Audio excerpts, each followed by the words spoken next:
డబ్బు, అనారోగ్యం, ఉద్యోగం, వ్యాపారం అప్పులతో బాధపడుతున్నారా? వెంటనే జేకేఆర్ గురువు గారికి కాల్ చేసి అపాయింట్మెంట్ తీసుకోండి. నమస్తే రమగారు. నమస్తే జయ. రమగారు, ఏదైనా స్టోరీ చెప్తారా? ఇవో జానపద గాథలు ఇది వరకు చాలా పుస్తకాలు చదివాను జయ నేను. అందులో ఏమిటో తమాషా కథలు కొన్ని ఉన్నాయి.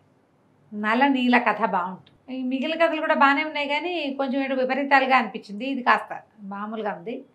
ఓ 100 ఏళ్ల క్రితం పబ్లిష్ అయిన బుక్ అనుకో ఇది. ఈ నల్ల నీళ్ళ కథ ఏంటంటే, పూర్వం అంట ధర్మావతి నగరానికి ఒక రాజుగారు ఉండేవారు. ఆయనకి 2 భార్యలు, మైనావతి, నైనావతి అట. అయితే ఈ వతులు ఇద్దరు తెక్కొట్టు చచ్చిపోయేవాళ్ళు. సవతలు ఇద్దరు ఎక్కువ పోట్లాడుకునేవాళ్ళ. ఆర్గానిక్ పద్ధతిలో మీ చర్మాన్ని తెల్లగా మార్చుకోవాలనుకుంటున్నారా? సంప్రదించండి డాక్టర్ మాధవిని. రాజుగారు వీళ్ళ పోట్లాటాలు పడలేక వాళ్ళిద్దరిని సెపరేట్గా ఉంచి ఆయన ఎక్కువగా చిన్న భార్యతోటే ఉండేవాడు. నయనావతి తోటి ఉండేవాడు. నయన ఆవిడ పేరు. నయనతోటి ఉండేవాడు. ఇద్దరికి పిల్లలు కలగల. అయితే ఆయనకి సంతానం కావాలి. అందుకని ఆయన ఏం చేశాడంటే, రాజుగారు మరి రాజ్యానికి ఉత్తరాధికారులు చాలా అవసరం కదా, మహాశివ భక్తుడట. ఆయన 1 సంవత్సరం పాటు రాజ్యాన్ని మంత్రులకు అప్పచెప్పి, భార్యల సంరక్షణ కూడా మంత్రులకే అప్పచెప్పి అడవికి వెళ్ళి తపస్సు చేశాడు. పిల్లల కోసం తపస్సు చేస్తే శంకరుడు ప్రత్యక్షమయ్యి ఒక వృద్ధ తాపసి రూపంలో ప్రత్యక్షమయ్యి ఒక ఖర్జూర పండిచ్చాడు. నీ భార్యలకు ఇవ్వు, దీంతో సంతానం కలుగుతుంది అని. ఆయన అడవి నుంచి తిరిగి వచ్చాక చిన్న భార్యకి ఆ ఖర్జూరాన్ని ఇచ్చాడు ప్రేమతో. దానికి ఏం నియమని చెప్పారు? చక్కగా శుద్ధిగా స్నానం చేసి శంకర పూజ, శివ పూజ చేసుకుని ఇది భుజించి ప్రసాదంగా నివేదన చేసి ప్రసాదంగా భుజించి భార్యాభర్తలు సంగమిస్తే పిల్లలు కలుగుతారు అని. ఈ ఖర్జూర పండు వచ్చేసరికల్లా ఆవిడేం చేసింది, ఈ పళ్ళకి ఇది చిన్న పండుగ, పిల్లలేం పుడతారు, రుచి చూద్దామని ఖర్జూర పండుని ఇలా గిల్లి నోట్లో వేసుకుంది. అదేం చేయబడింది? పూజ చేసి నివేదన చేయమని చెప్పబడిన పండు కదా, నూరంతా చేదుగా అయిపోయింది. అయ్యో రామ, ఏ విష పండు ఇది! ఈయనొకడు పిల్లల గోల, ఏదో హాయిగా ఉన్నామంటే ఉండనివ్వకుండా అని ఆ పండుని బురదలోకి విసిరేసింది. కిటికీలోంచి పైనుంచి విసిరేసేసింది. ఇంతలో ఏమైంది, ఈ చెలికత్తెలు వాళ్ళు వీళ్ళు వెళ్ళి, రాజుగారు తిరిగి వచ్చారు కదా, ఆయన పండు తెచ్చాడు, మహామహిమాన్విత ఫలము, దాంతో సంతానం కలుగుతుంది, చిన్నరాణికి ఇచ్చాడని చెప్పారు. చెప్పేసరికల్లా ఆవిడేం చేసింది, చిన్నరాణికి ఉత్తరం రాయించింది. పెద్దరాణి, నీకేదో పండు తెచ్చి ఇచ్చారట కదా, నాకు కూడా భాగం పెట్టు, నిజానికి పట్టప్రాణి నేను, నువ్వు చిన్నదానివి, ఇద్దరికి సంతానం కలిగితే నీ కొడుకే రాజ్యం ఇచ్చుకుంది కానీ నాకు కూడా సంతానం ఉంటుంది, సంతానం లేని జీవితం వృధా, ఆ పండులో నాకు కూడా భాగం పెట్టవు అని బతిమలాడుతూ ఉత్తరం రాసింది. ఈ ఉత్తరం చూసినేసరికల్లా ఈ నాయన ఏమనుకుంది, అదేదో విషపండు, ఏదో పిచ్చ తెచ్చింది, తినేస్తుంది మొత్తం ఎటాగు పిల్లల కోసం. ఈవిడికి చిన్నవిడికి పిల్లల ఆసక్తి పెద్దగా లేదు, రాజ్యము రాజు కావాలనుంది, తిని చచ్చూరుకుంటుంది. చిన్న పండు, చిన్న ముక్క తింటేనే రోజంతా నోరు చేదుగా ఉందని ఎక్కడో విసిరేసన్ని మేడ దిగి కిందకెళ్ళి ఆ బురదలో ఎక్కడంతా వెతికి ఆ ఖర్జూర పండుని పట్టుకుంది. దాన్ని కడిగేసి గిన్నెలో పెట్టి పంపించేసరికల్లా పెద్ద ఆవిడ ఏం చేసింది, అది ఎట్లా తినాలి ఏమిటి అనేది అంతా వివరం అంతా తెలుసుకుంది కదా. భర్తని బతిమలాడుకుని నా దగ్గరికి రా, ఇవాళ నువ్వు రామ్మని పిలిచి చక్కగా సాయంకాలం శివ పూజ చేసి ప్రదోషకాల అర్చన చేస్తారు కదా, పండుని నివేదన చేసి ఆ పండుని ప్రసాదంగా పుచ్చుకుని భర్తను తన దగ్గరే ఉంచుకుంది. కొద్ది రోజులకి ఇవిడు గర్భవతి. దాసీలు వాళ్ళు వీళ్ళు చెప్పారు, ఆ వచ్చింది ఒకటే పండు, ఆ పండు నీ దగ్గరికి వచ్చింది, నువ్వు కాస్త గర్భవతి అయ్యావు, ఆవిడకి అక్కడ ఏమీ లేదు అనేసరికి ఆవిడ ఏం చేసింది, గర్భవతి అయిన విషయం దాచిపెట్టేసింది, చెప్పలా ఎవరికి. ఆ బిల్డింగ్లో ఉన్న ముసలి దాసీలు తప్పిస్తే పడుచువాళ్ళు అటు ఇటు తిరిగేవాళ్ళు ఎవరికి వాసన కూడా రానివ్వాలి. గర్భాన్ని దాచుకుంది. ఆవిడకి 2 మగపిల్లలు పుట్టారు. నలుడు నీలుడు అని పేరు పెట్టారు. నల నీల. ఈ నలుడు నీలుడు మనకి రామాయణాంతర్గతంగా కనపడతారు. రామాయణంలో నలుడు నీలుడుయే వాళ్ళే మన ఇంజనీర్లు, బ్రిడ్జ్ కట్టిన వాళ్ళు. రామసేతు నిర్మాణంలో ప్రధానమైన వాళ్ళు నలుడు నీలుడు. అయితే ఈ నల నీలుడు ఇద్దరు చక్కగా పెరిగారు. పిల్లలు ఎంతో ముద్దుగా చాలా బాగుండేవాళ్ళు. రాజుగారు కూడా తనకు సంతానం చిన్న భార్యకి చెప్పకుండా మేనేజ్ చేసేవాడు. ఆయనకి తెలుసు చెప్పకుండా అప్పుడప్పుడు ఆవిడ దగ్గరికి వెళ్ళి వచ్చేవాడు. కానీ ఈ సంగతి చెప్పద్దని ఒట్టేయించుకుంది. శివప్రసాదంగా లభించిన పిల్లలు కాబట్టి మాట్లాడకుండా ఊరుకున్నాడు. పిల్లలకు ఒక 8 సంవత్సరాలు వచ్చాక ఓ బంగారు బంతి, బంగారు దండం చేయించి ఇచ్చాడు బాల ఆడుకోవడానికి. ఈ పిల్లల్ని ఆవిడ పొరపాటును కూడా బిల్డింగ్లోంచి బయటికి వెళ్ళనిచ్చేది కాదు, మొత్తం లోపలే. ఒక 12-13 సంవత్సరాలు ఇంత ఎత్తున అయ్యారు పిల్లలు. 13 ఏడు వచ్చేసరికి సాగుతారుగా మగ పిల్లలు. ఒకనాడు తల్లి కన్ను కప్పి తోటలోకి వెళ్ళిపోయారు ఆడుకోవడానికి. ఆ బాల్ వేసి కొడుతుంటే మామూలుగానే బాల్ని కొట్టుకుంటుంటే ఏదైనా నడిపిస్తుంటే ఒళ్ళు తెలియదు.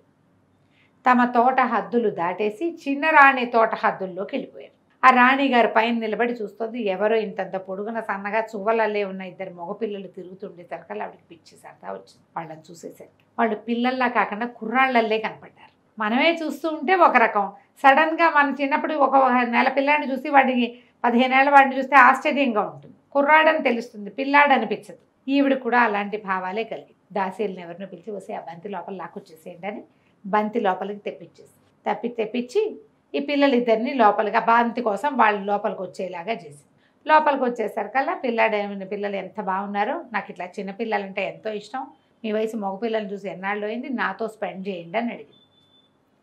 వీళ్ళు తల్లి దగ్గర ఉంటున్న పిల్లలు చిన్నపిల్లలే, వాళ్ళకి ఇలాంటి ఊహలు తెలియవు. ఇంకా వాళ్ళు తెల్లబోయి బాలు వద్దు బ్యాటు వద్దు, ఈడేంటో అసహ్యంగా మాట్లాడుతోందని అక్కడి నుంచి లేచి వచ్చేసారు. ఈవిడేం చేసింది, ఒక్క అరగంటలో ఈ పిల్లలు ఎవరి పిల్లలో తెలుసుకుని భర్త వచ్చే వేళకి బట్టలు దించేసుకుని మొత్తం ఇల్లంతా ఆగం చేసేసుకుని సిద్ధంగా ఉంది. ఎవరో 2 అబ్బాయిలు వచ్చారు, నలుడు నీలుడుట వాళ్ళ పేర్లు. వాళ్ళిద్దరూ నా మీద అఘాయిత్యం చేయబోయారని చెప్పింది భర్తకి. ఆయన తన పిల్లలు ఇంత పని ఎందుకు చేస్తారనుకోలే, పైగా తల్లి వయసు దాంతో ఎందుకు చేస్తారు అనుకోకుండా ఒక ఉగ్ర రూపం దాల్చి ఈ పిల్లలిద్దరిని చంపేయమని ఆజ్ఞ. అయ్యో రామ. చంపేయమనేసరికి ప్రధానమంత్రికి అప్పచెప్పాడు.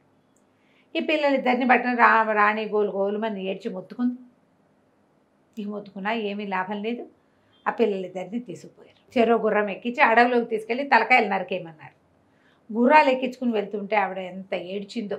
తల్లి లేక పుట్టిన పిల్లలు నేను 2వ కంటికి తెలియకుండా పెంచుకున్నాను, చివరికి ఇట్లా సవితి కంటపడేసరికి ఇట్లా అయిపోయింది అని ఏడ్చేసరికి అక్కడ దాకా వెళ్ళేసరికి ఆయనకే అనిపించింది, చిన్న పిల్లలు మంత్రిక పళ్ళు కోసుకుని తినే పిల్లలు పరస్త్రీ పట్ల ఏమైనా చేసే వయసు ఏది అసలు వీళ్ళకి. అందుకని ఆయన ఏం చేశాడు, గుర్రాలతో సహా అడవిలో పిల్లల్ని వదిలిపెట్టేశాడు. మీ ఇష్టం వచ్చిన చోటుకి పోండి నాయన, ప్రస్తుతం ప్రాణాలు కాపాడుకోండి. తనకు తెలిసిన ఒక వడ్రంగి పని వాడిని పిలిచి, వాడు మంచి కళాకారుడు, ఒరే ఈ పిల్లల మొహాలున్న పటాలు చూపించి ఇట్లా ఉన్న తలకాయలు చెక్కతో చేసుకురా అని చెప్పేసరికి అలా వాడు చక్కగా వాళ్ళ మొహాలు మెడలు కోసేసినట్టుగా ఉన్న 2 మొహాలు చెక్కతోటి చేసుకొచ్చాడు. వాటిని చూస్తే నిజం తలకాయలాగానే ఉన్నాయి. మంత్రి గారు ఆశ్చర్యపోయాడు.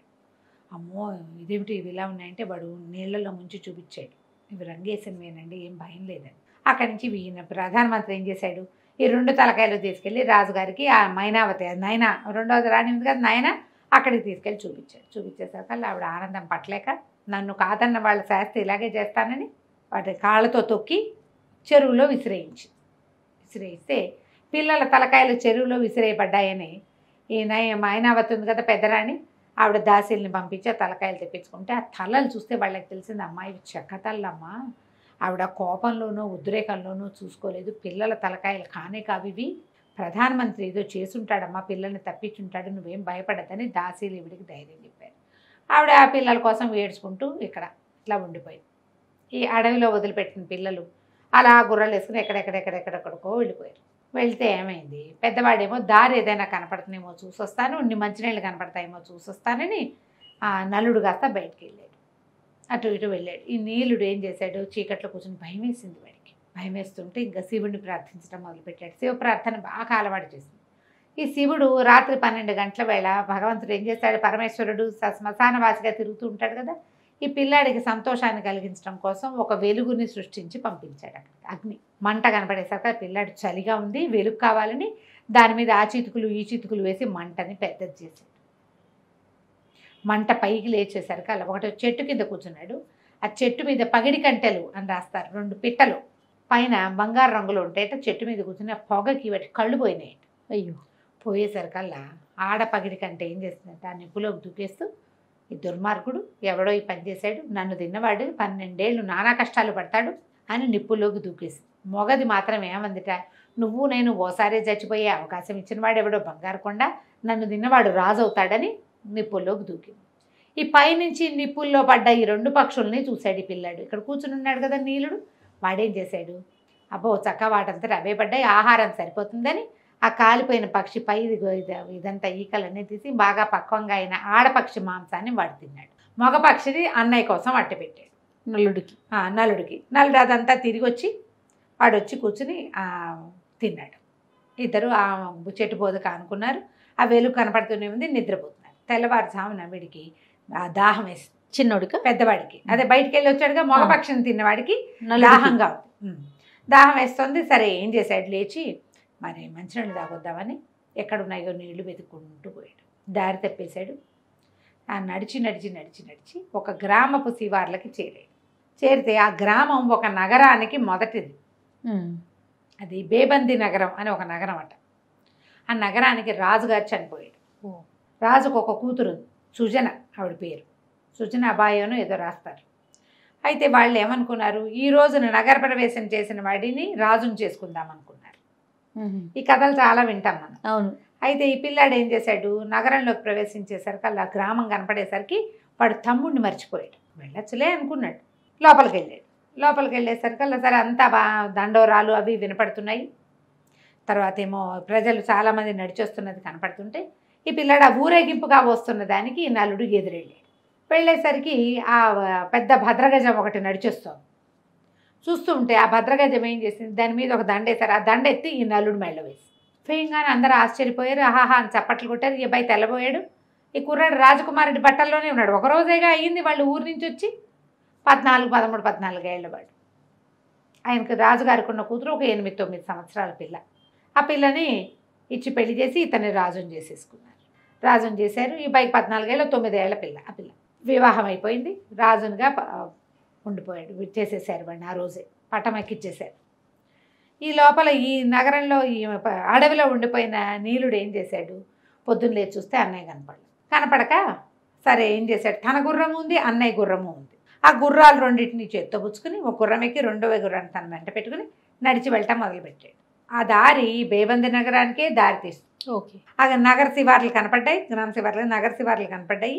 సరే ఆ నగరంలోకి వెళ్ళాడు. ఎక్కడో కనపడతాడేమో అని. ఏమైంది, అన్న గ్రామాన్ని ఆ నగరాన్ని ఆనుకుని ఉన్న గ్రామం ఉంది కదా, ఆ గ్రామంలో ఒక రైతువి 2 గుర్ర పిల్లలు పోయినాయి కొంతకాలం క్రితం. ఈ వీడు పట్టుకొచ్చిన 2 గుర్రాలు వాట్లాగా కనపడ్డాయి. దాంతో ఆ రైతు, ఇదిగో నా గుర్రాలు ఇవి నావే, నిరుడు ముందరేడు పోయినాయి, ఈ సంవత్సరం పెద్దవైపోయినాయి, వీడు పెద్దవి చేశాక ఈ నగరంలోకి తీసుకొచ్చాడని వీడిని పట్టుకునేసరికల్లా సరే గుర్రాల దొంగ దొరికాడని గందరగోళంగా పట్టేశారు. రాజు పట్టొచ్చారు, వాళ్ళు వచ్చారు, వీళ్ళు వచ్చారు. కొత్తగా రాజు అయ్యాడు కదా, ఈ కొత్త రాజు అయిన వాడు ఇక తమ్ముడు మాట జ్ఞాపకం లేదు ఈ గందరగోళంలో అతనికి. ఒక గుర్రాలు దొంగతనం చేసి 2 ఏళ్ల క్రితం దొంగిలించిన వాడు ఇప్పుడు పెద్ద గుర్రాలను వేసుకుని నగరంలో అమ్మడానికి తీసుకొచ్చాడని అభియోగం తెచ్చారు. తెస్తే గుర్రాల దొంగని జైల్లో బారేయండి అన్నాడు. ఆ దొంగని చూడలా. వీళ్ళేమో పట్టాభిషేకము వివాహ మహోత్సవం హడావిళ్లలో ఉన్నారు. అప్పుడే అయ్యింది పెళ్ళి. ఈ అబ్బాయిని కాస్త జైల్లో పడేశారు. 4 సంవత్సరాలు గడిచిపోయింది. ఓకే. వాడు జైల్లోనే ఉన్నాడు. ఈ అబ్బాయి ఏమైనా పిల్ల పెద్దదైంది.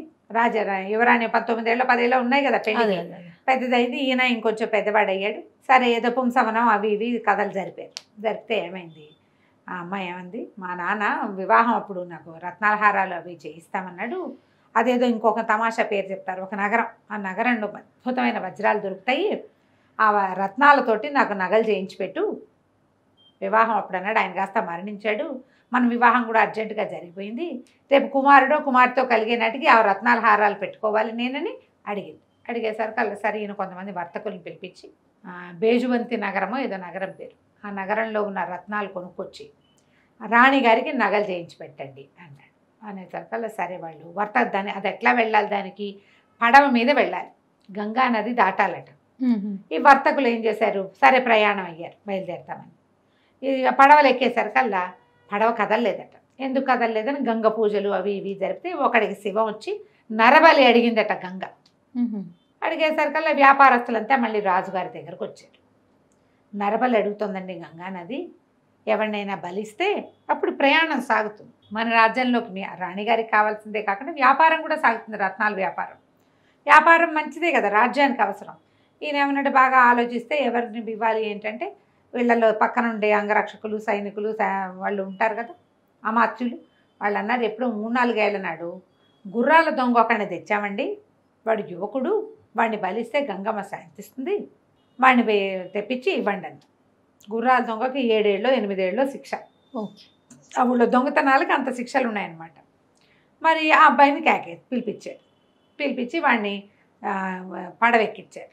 గంగకి కొంత దూరం తీసుకెళ్ళి గంగలో పడేయాలన్నమాట.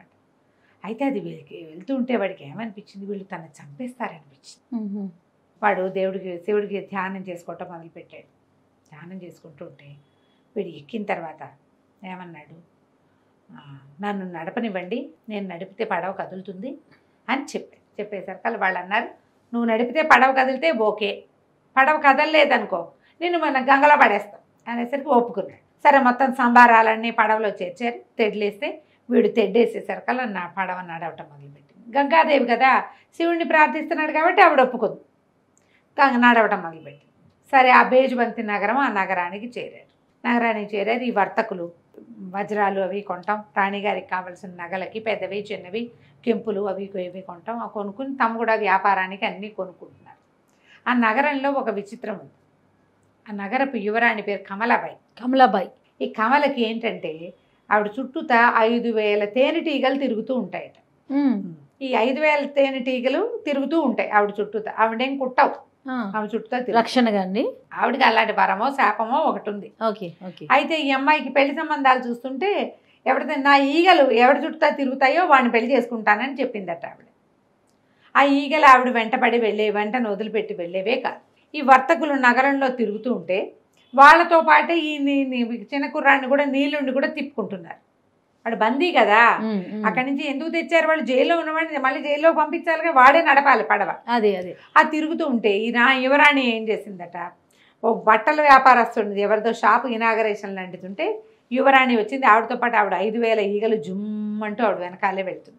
ఎప్పుడైతే ఈ కుర్రాడు కనపడ్డాడో ఈ నీలుడు, ఈ 5,000 ఈగల్లో సగం ఈగలు పోయి వాడి చుట్టూ తిరగటం మొదలుపెట్టాయి. తేనెటీగలు వెంటబడితే జనాలు ఏం చేస్తారు, పరిగెత్తి పారిపోతారు. వాడు పరిగెడుతుంటే ఈవిడ దారిని ఈవిడ చూసుకుంటుంది, షాపులో చీరలు అవి చూస్తాం. ఇంతలో ఒక దాసి వచ్చి, అమ్మ మీ నెత్తి మీద ఉండే ఈగలు ఒక కుర్రాన్ని వెంబడబడుతున్నాయి, వాడు కాస్త ఊరంతా పరిగెడుతున్నట్ట, చూడండి అనేసరికి ఇవి అటు ఇటు చూసుకుంటే ఈగలు తగ్గిపోయినట్టు. అక్కడి నుంచి సైనికుల్ని ఎవడి వెనకాల ఈగలు పడుతున్నాయో వాడిని పట్టుకురండి అని సైనికుల్ని పంపించేసరికల్లా వాళ్ళేమో ఆ ఈగలు ఎవరిని కుట్టవు, ఆ రాణి వెనకాల తిరుగుతూ ఉంటాయి అంతే. వాళ్ళు పోయి ఈ కుర్రాన్ని పట్టుకురాగానే వాడు చూస్తే చక్కగా ఉన్నాడు. యువరాణి ఏం చెప్పింది, నాకు ఓ శపథం ఉంది, నా ఈగలు ఎవరి వెంట పడతాయో వాడిని నేను పెళ్లి చేసుకుంటానని, మన ఇద్దరికి పెళ్ళి అవుతుంది, వివాహం అయిన తర్వాత ఈగలు నన్ను వీడిపోతాయి, ఇది నాకున్న వరము శాపము కూడాను అని చెప్పేసరికల్లా వర్తకులు ఇంకేమంటారు, ఆ ఊరు రాజుగారి అమ్మాయి, రాజు అన్నాడు మా అమ్మాయి నుంచి పెళ్లి చేస్తాం ఈ అబ్బాయికి అని వివాహం చేసేసి బోల్డ్ అంత సంపదించి ఆ పిల్లని వీళ్ళతో పాటు పంపించాడు. వర్తకులు బయలుదేరారు, వీళ్ళు బయలుదేరారు. వీళ్ళతో పడవ, వాళ్ళతో పడవ, 2 పడవలు బయలుదేరేసరికల్లా వ్యాపారస్తులు కనిపించింది. వీడు దొంగ, ఖైదీ, చచ్చిపోవడానికి సిద్ధపడ్డవాడు, వీడికి ఇంత అందంగా ఉన్న రాకుమార్తె ఇంత సంపద దక్కటం ఏమిటి, మనం ఏదో రాజుగారు చెప్పారని వ్యాపారం చేయడానికి వచ్చాం, మనకు మిగిలేదేముంది, వీడికి అమ్మాయి దక్కింది మనకు దక్కలేదు, వీడికి దక్కనివ్వకూడదు, వీడిని ఎలాగైనా చంపేయాలనుకో. వాళ్ళ పడవ వీళ్ళ పడవ కదిలినాయి. అయితే వ్యాపారస్తులు ఏం చేశారు, ఆ పడవ నుంచి ఈ పడవలోకి మాట్లాడుతూ ఏమన్నారు, మా వల్లే కదా మీ వివాహం అయింది, వింది వండి మాకన్నారు. యువరాణి బోళ్ళని వంటలు చేయించింది, అన్ని వంటలు వర్తకులు కూడా తిన్నారు. తిన్న తర్వాత ఒట్టి భోజనమైనా తాంబూలాలు ఇవ్వరా, తాంబూలాలు మీ ఇద్దరే కట్టి ఇవ్వాలి, మా వల్లే కదా మీ పెళ్ళి అయిందంటే యువరాణి వీడు నీలుడు ఇద్దరు కలిసి తాంబూలం చిలకలు చుట్టాక ఏమైంది, చేత్తో అందించండి, తాంబూలం ఎప్పుడు ఎటా ఇవ్వాలి, చేత్తో ఇవ్వాలి కదా అనగానే సరే ఇతను ఏం చేశాడు, ఆ పడవ మించి ఈ పడవ మీదకి ఇట్లా ఇవ్వడానికి వంగాడు. యువరాణి పళ్ళెం పెట్టుకుని బల్ల మీద కూర్చుంది, ఇతను పడవ కొసకొచ్చి ఈ నీలుడు వాళ్ళకి అందించేసరికల్లా వాళ్ళు ఏం చేశారు, ఒక్కలాగు లాగేసరికల్లా తాంబూలాలు వాళ్ళ చేతిలోకి, నీలుడు గంగలోకి పోయారు. అయ్యో, ఆ అమ్మాయి లేబోదిబోమని అరిచి కేకలు పెట్టింది కానీ ఏమీ సమాధానం చెప్పలే ఎవరు. వీళ్ళు ఏం చేశారు, వ్యాపారస్తులు రాజుగారి దగ్గరికి తీసుకుపోయారు, నలుడి దగ్గరికి తీసుకెళ్ళి బ్రహ్మాండంగా ఇదిగోండి ఈ వజ్రాలు తెచ్చాం, ఈ రత్నాలు తెచ్చాం, ఈ కెంపులు, ఈ పచ్చలు అవి ఇవి మొత్తం ప్రదర్శించారు, ఇదిగోండి రత్నాల హారం మన రాణిగారికి చేయించామని, దీంతో పాటుగా మీకు ఒక అందమైన అమ్మాయిని కానుగ్గా తెచ్చాం అని చెప్పి ఆ యువరాణి కమలాబాయిని ఆ ఆస్తులతో సహా రాజుగారికి ప్రజెంట్ చేశారు. అంతకుముందు పెళ్ళయి కొద్ది రోజులు కలిసి ఉన్నారుగా వీళ్ళు, ప్రయాణం అయ్యే లోపల ఆ నీలుడు మొత్తం కథంతా తమ ఎట్లా పుట్టింది ఏమైంది అంతా భార్యకి చెప్పాడు. ఆ అమ్మాయి ఏం చేసింది, కథ అంతా రాసి ఇట్లా ఫలానా వాడు ఒకడు నన్ను పెళ్లి చేసుకున్నాడు, వీళ్ళు వ్యార్థకులు అతన్ని చంపేశారు అని చెప్పి కాగితం రాసి రాజుగారికి అప్పచెప్పింది. వాడు చదువుకుని తెలబోయాడు, అయ్యో అంటే నేను గుర్రాల దొంగగా భావించిన వాడు నా తమ్ముడేను. అక్కడి నుంచి వ్యాపారస్తుల్ని మీతోటి నేను వ్యాపారం చేయను, మీ వల్ల నేను నా తమ్ముడిని కోల్పోయానని చెప్పి వాళ్ళతో కటీఫ్ చేసుకున్నాడు. కానీ ఈ అమ్మాయిని తనతో పాటు అట్టి పెట్టుకున్నాడు, తమ్ముడి భార్య అతను అది అమ్మాయిని చక్కగా చూసేవాడు. ఈ లోపల ఈ నీళ్ళలో పడిపోయాడు కదా, ఈ నీళ్ళలో పడిన వాడు బెస్త వాళ్ళకి దొరికితే వాళ్ళు చాలా రోజులు తమ దగ్గర అట్టె పెట్టుకుని పనులు చేయించుకునేవాళ్ళు, ఆ పని ఈ పని చేయించుకునేవాళ్ళు. కొన్నాళ్ళకి ఆ సముద్రపు గాలికి దానికి వాంతులు అయిపోతుండేవి, ఆ చేపల వాసన కూడా. దాంతో వాళ్ళు వీడికి వీక్ అయిపోతున్నాడు, ఎవరో ఒకళ్ళకి అమ్మేద్దామని ఒక గుర్రాల శాలలో ఒకళ్ళకి అమ్మేసేసరికి అక్కడ పని చేయటం మొదలుపెట్టాడు. వీడికి ఏం చేయాలో తెలీదు, పని చేసుకుంటున్నాడు. పని చేస్తూ కొన్నాళ్ళకి మెల్లిగా బాగా సెటిల్ అయ్యాడు. గుర్రాల శాల వాడు ఏం చేశాడంటే ఒక రైతుకు అమ్మేశాడు. ఆ రైతు దగ్గర పనిచేసేవాడు. రైతు ఇంట్లో ఈ అబ్బాయి ఉండగానే 2 గిత్త దూడలు పుట్టినాయి. ఓకే. వాటితోటి వ్యవసాయం చేయించేవాళ్ళు. ఇతను ఏం చేశాడు, ఆ 2 గిత్త తోటలకి నలా నీలా పేర్లు పెట్టాడు ఎడ్లకి. ఆ పేర్లు పెట్టి వ్యవసాయం చేస్తూ ఉండేవాడు. ఏళ్ళు గడిచిపోతున్నాయి.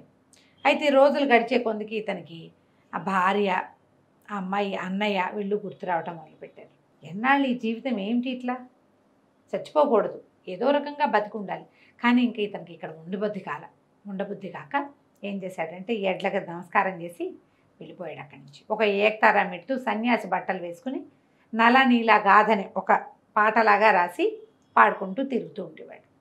అయితే రాజుగారు కొంతకాలం చూసి తనకి సంతానం కలిగే సమయం కలుగుతున్నా కూడా తమ్ముడు దొరక్కపోవటంతో ఒక కాగితం రాసి అన్ని ధర్మసత్రాలకి అంటిప్పించాడు. ఎవరైతే నలనీల కథని పాడతారో, తెలుసున్న వాళ్ళు ఉంటారో వాళ్ళని నా దగ్గరికి తీసుకురండి, ఈ ప్రత్యేకమైన గాథ తెలిసిన వాడు ఎవడైనా ఉంటే అని. ఈసారి ఏమైంది, ఇతను ఏకతారా మెట్టుతో ఆ పాటలు పాడుతూ తిరుగుతూ ఉండేవాడు. ఈ తిరుగుతూ ఉంటే ఒకరోజు మళ్ళీ బేబంది నగరానికి వెళ్ళేసరికల్లా ఆ సత్రంలో ఒక కాగితం అంటించు. అక్కడ సత్రం బయట కూర్చుని ఇతను నల్లనీల గాథను పాడుతూ ఉంటే ఆ సత్రం యజమాని ఈ పేరు ఎక్కడో విన్నానే నల్లనీల అని ఆ గోడ మీద చూస్తే వాడికి కనపడింది. అబ్బో, రాజుగారు చెప్పింది ఇతని గురించి అయ్యి ఉంటుంది, ఈ పాట పాడేవాడిని ఎవడో తీసుకురమ్మన్నారని వీడిని మోసుకుని తీసుకెళ్ళేసరికి అక్కడికి వెళ్ళేసరికి అక్కడ మొత్తం పాట అంతా పాడేసరికి రాజుగారు వెంటనే అప్పటికి ఎన్నేళ్ళు గడిచిపోయినాయో, పెద్దవాళ్ళు అయిపోయారు. 13-14 ఏళ్ల వయసులో విడిపోయారు వాళ్ళు. ఏ 10 సంవత్సరాలు 12 సంవత్సరాల్లో గడిచిపోయినాయి. సరే, అతను లేచొచ్చి తమ్ముడిని కావలించుకుని, నీ భార్య కూడా నా దగ్గరే ఉంది, నువ్వేమీ నష్టపోలేదు. ఇది ఎప్పటికి ఎన్నేళ్ళు అయింది, 12 ఏళ్ళు కష్టపడతాడు అని చెప్పి ఈ 12 సంవత్సరాలు అన్నతోటి సెపరేట్గానే ఉన్నాడు. ఒకళ్ళనొకళ్ళు గుర్తుపట్టారు. సరే, అతను ఏం చేశాడు, తమ్ముడికి స్నానం చేయించి అన్ని చక్కగా దగ్గర చేసి మనం ధర్మావతి నగరం మీదకి వెళ్దాం, మన తండ్రి ఎలా ఉన్నాడో చూద్దామని చెప్పి మొత్తం చతురంగ బల సమేతంగా ధర్మావతి నగరం మీదకి దాడి చేశాడు. ఆ నగరానికి రాజు తమ తండ్రి కదా, అక్కడికి వెళ్ళి చూస్తే వాళ్ళకి సంతానం లేదు, తల్లి మాత్రం బతికే ఉంది. ఈ తన సవితల్లిని శిక్షించి తండ్రిని మాత్రం క్షమించారు. ఆమె చెప్పిన మాటల వల్ల కదా ఈయన ఇలా అయింది. అదే. ఆ తర్వాత వీళ్ళిద్దరూ చెరువు నగరాన్ని ఏలుకున్నారు. ధర్మావతి నగరాన్ని కూడా వాళ్ళిద్దరే చెరిసగము చేసుకుని హాయిగా ఉన్నారు. కథ కంచికి మనం ఇంటికి. అన్ని ట్విస్టులే. నమస్తే రమ్మగారు. నమస్తే.